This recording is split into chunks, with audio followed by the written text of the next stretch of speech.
So I've made clear before that now we've got a brand new government, a whole brand new set of MPs, and specifically a ton of brand new first time MPs. Well worth reminding you all, this parliament broke the record for brand new first time MPs. And of course, many of those, as I said before the election, the bigger the Conservative loss, guess what? The more Brexiteers you get to throw out the door. That happened quite a lot. The ERG is no longer in there. It is well and truly thoroughly destroyed. But of course, we need people, MPs, to be talking about Brexit problems, what's going on, and being honest and having open and honest discussions in Parliament about what's going on. And whenever that happens, which it already has, we need to be out there as people who are pro rejoiners saying, this is what we need to do. We need to boost this person, send this person a thing on Threads, Twitter, etc. on social media. Thank you for bringing attention to this. Thank you for saying this. Massively will give more MPs more room on this. And of course, it'll boost their signal as well. So massively do that. Whenever you see a MP do this or something like that, go on there, share for them, say thank you for saying stuff like this. We'll give more MPs more room to have these and more conversations like this, which we desperately need for this. So that is what we're going to be talking about today, because we're going over to the House to have this conversation. This comes from Caroline Voaden, and she is a Lib Dem MP saying this. So all parties, as I've said, we do need more Conservative voices, but Conservative MPs to be saying this. We'll see if anyone does come forward and start saying that. But hey, the Conservative Party is a massive mess right now. So I don't expect them to be saying that anytime soon, at the least for the moment. But I think she is right on the money for this. She says it's time for politicians. We're honest. Brexit isn't working. So my hometown of Tonnes is known for its left-leaning alternative approach to life. And on the 4th of July, it all came together in a resounding election for the first non-Conservative MP for our constituency in more than 100 years. Bear in mind, if you've just seen the Lib Dem conference, their objective right now is to become the main party of opposition. As I keep on saying, every time we bring up the Conservatives worrying about reform, oh my word, reform is gonna destroy us, etc. It's not reform that's going to destroy the Conservative Party. It's going to be the Lib Dems, because who did the Conservatives lose more seats to? They lost more seats to the Lib Dems than they did to reform. And the Lib Dems are trying to position themselves to become that main party of opposition. If they continue the way in which they do, I really do believe they have fully potential to really go forward and do that, potentially even by the next parliament. Who knows? That's a bit optimistic, I think, but they are well on their way to be replacing the Conservatives as the main party of opposition. So I'm here today because of Brexit, she continues, because I was convinced that it would not and could not be a success for the United Kingdom, that the promised golden uplands were like the crock of gold at the end of the rainbow, forever out of reach. And oh boy, are they. Every single Brexiteer promise, every single thing they ever said that would be of benefit has not come to pass. Numerous reasons, their own catastrophic failure, them deciding not to do it, not to go for it. Woof, gone. So she continues. So I now do represent Brinksome, one of the UK's largest fishing ports, a place that, of course, supported the Brexit ideal, but where they now say they were hoodwinked by false promises. This I've said many, many times. One of the biggest coups that the Rejoin movement could ever make is getting the vast majority of fishermen to say Brexit should be undone, that Brexit was a bad idea, that we should be back in by the EU. That would be a massive coup for the rejoin movement. So it is now, of course, with some dismay that I enter the House with barely anyone inclined to say, this isn't working, let's make it better. The Lib Dems were absolutely right to campaign hard on the state of the NHS, the scandal in sewage in our water, the cost of living crisis, which has pushed so many people to the edge. But what I find very strange is the omerta around the impact of Brexit is having on our country. Rachel Reeves talks about the need for economic growth to try and create wealth needed to pay for public services. Yet the 22 billion black hole that the government discovered is now dwarfed by the 40 billion lost to tax revenue because of Brexit. Again, she's not wrong.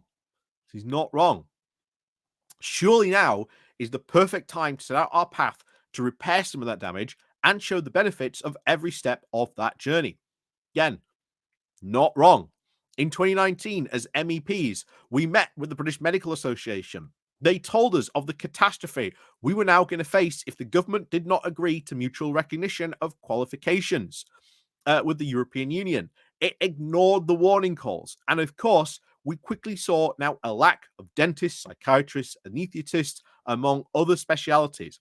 We must now revisit this decision. Absolutely. Mutual recognition of professional qualifications is an absolute must. You can see this already being pushed by the Labour for Europe pushing this weekend. You can see that they're having a big protest outside the Labour conference today to push for that. Something they want to see. Something I think even Starmer, Reeves know this is something they need to do. Anyway, she continues, we must also look at rejoining Erasmus Plus. Learning English now is key for foreign students. So we'd all do well with now a reciprocal agreement, which is not part of our replacement training touring scheme. In 2018, nearly 30,000 students came to the UK to study and work, to find an industry that they think could benefit, find me an industry that doesn't think that they could benefit from this. Absolutely. There is no industry that would not benefit from that. I've said before, if people come here and they study here, they learn here, then we should make every single effort as best as we can to keep them here. Don't let them take that knowledge out of the country. Let them stay here and put that knowledge to work here in the UK. That is what we should be doing. But, gets ignored, unfortunately. And of course, music. Nearly half our music creators say it is no longer viable to tour in the EU. Admin, transport, logistical costs have spiraled. Few UK artists are now being booked. And we are now rightly proud of our brilliant music industry, and a new cultural touring agreement with the EU would be a quick win for Keir Starmer. Exactly. An easiest one of them all. This is something that doesn't get brought up enough. We're actually really good when it comes to creative industries, not just music industry as well. This is something that we should absolutely be working to our strengths for. And of course, any weaknesses we have, we need to be improving on them, but also building on the strengths that we have. Our creative industries, massively strong in this country, massively strong. And not doing things like this to aid them is criminal. So we also need a veterinary agreement, she continues with farmers and food exporters are now crying out for. A short conversation with mussel farmers where I live is already enough to see why. They have to get at least 17 different forms signed by a vet for every single shipment. It is a headache. It's expensive, and there aren't enough vets. Yep. Veterinary agreement. Again, easy win. Easy win. Something Labour, of course, is wanting to push for. Part of our pathway to now a close relationship with the EU is to start talking about it. Again, very, very true. Start talking about it. Mentioned, again, live stream, recent book, bought this, very, very good book. Buy, again, Stay in Europe, Peter Core, very good. The core thing at the end, again, is be ready. The debate on rejoining has now moved quickly. Many former Remainers, especially politicians, are caught completely flat-footed by the sudden majority for rejoin, and surprised that it is now endured and even grown further. So, yeah, we need to be ready for this. She continues saying it's about time that we are honest about the cost of voluntary putting up trade barriers with our neighbours. It took over 20 years for the Leave campaign to actually get its vote. This is a long process, but we must take the first steps as Liberal Democrats, and we should argue very strongly for this. By doing so, rejoining the single market will become a much easier win. And from there, who knows? We might need proportional representation before they let us back in as members, but that is even better.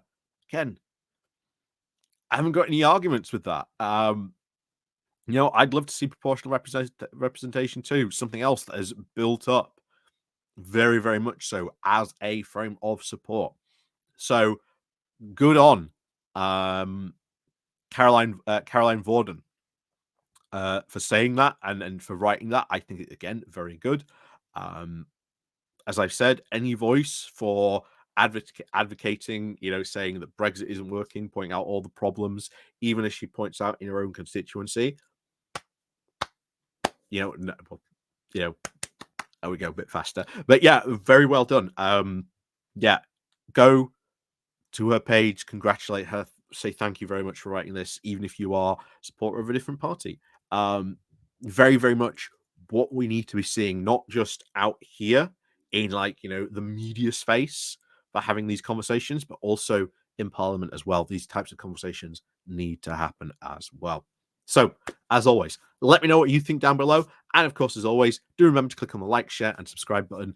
And of course, down below, there's the Patreon page, the Buy Me Coffee link where you can buy me coffee, the YouTube thank you button, the Pony Club, and the Patreon page as well. And of course, we'll see you all next time.